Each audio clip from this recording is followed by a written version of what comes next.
వందే మాత్రం. నేను మీ journalist Navata. Welcome to R voice.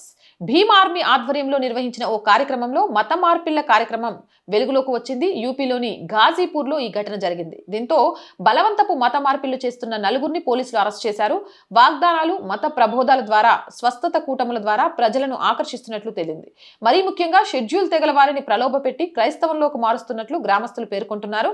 నిజానికి 2 రోజుల క్రితం గ్రామంలో మత మార్పిడి కార్యక్రమం జరుగుతున్నట్లు పోలీసులకు సమాచారం అందింది. దీంతో అసలు విషయం వెలుగులోకి వచ్చింది. అరెస్టుల దాకా దారితీసింది. పోలీసుల కథనం ప్రకారం భీమ్ ఆర్మీకి సంబంధించిన బ్యానర్లు, పోస్టర్లతో ఈ కార్యక్రమం నడుస్తోందని, ఈ స్థలంలోనే మత మార్పిళ్లకు, ప్రలోభాలకు తెరతీశారని, దీంతో నలుగురిని అదుపులోకి తీసుకున్నామని తెలిపారు.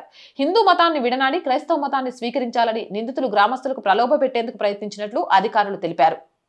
అరెస్టు చేసిన నిందితులను జంగీపూర్ పోలీస్ స్టేషన్ పరిధిలోని దేవకతియ గ్రామానికి చెందిన పాస్టర్ రమేష్ కుమార్, చెంచల్ మరియు కొత్వాలి ఘాజీపూర్ పోలీస్ స్టేషన్ పరిధిలోని జఫల్పూర్ కు చెందిన దనాయిగా పోలీసులు గుర్తించారు. జై హింద్, జై భారత్. అండ్ రోజు చెప్తుందేనండి, R group of channels, R voice, R political, R Sanskriti, 3 మన ఛానల్సే. So please subscribe our channels. Content బాగుంది అనిపిస్తే లైక్ చేయండి, షేర్ చేయండి. మీ అభిప్రాయం ఏదైనా నిస్సంకోచంగా కామెంట్ సెక్షన్లో పెట్టండి. ఆర్థికంగా ఆర్ వాయిస్కి చేయుతగా నిలవండి. మీరు చేసే చిన్న సహాయమే ఈ ఛానల్ ముందుకెళ్ళడానికి ఉపయోగపడుతుంది. ఆర్థికంగా సపోర్ట్ చేయాలి అంటే సబ్స్క్రిప్షన్ పక్కనే జాయిన్ అనే బటన్ ఉంది. 1 to 5 లెవెల్స్ ఉన్నాయి. ఏదో ఒక లెవెల్లో సపోర్ట్ చేయండి. లేదా స్క్రీన్ మీద గూగుల్ పే, ఫోన్ పేతో పాటు అకౌంట్ డీటెయిల్స్ ఉన్నాయి. మీకు తోచిన సహాయాన్ని అందించండి. వ్యాపార ప్రకటనల కోసం 8328500576 నెంబర్ని సంప్రదించండి. జై హింద్, జై భారత్.